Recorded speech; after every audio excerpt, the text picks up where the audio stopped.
huhu hi sprinkles. Hot take, but I despise Stray Kids fans, aka stays. Well, obviously not all of them, but before you throw tomatoes at me, hear me out. I obviously have no problem with Stray Kids, as I am a stay myself. It's just the stays. Like they are on another level of cringe IDK, how to explain it? Don't get me started on how badly they baby the members.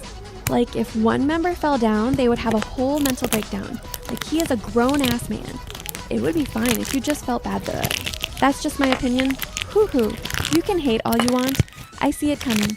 By Sprinkles Toko Fukawa out.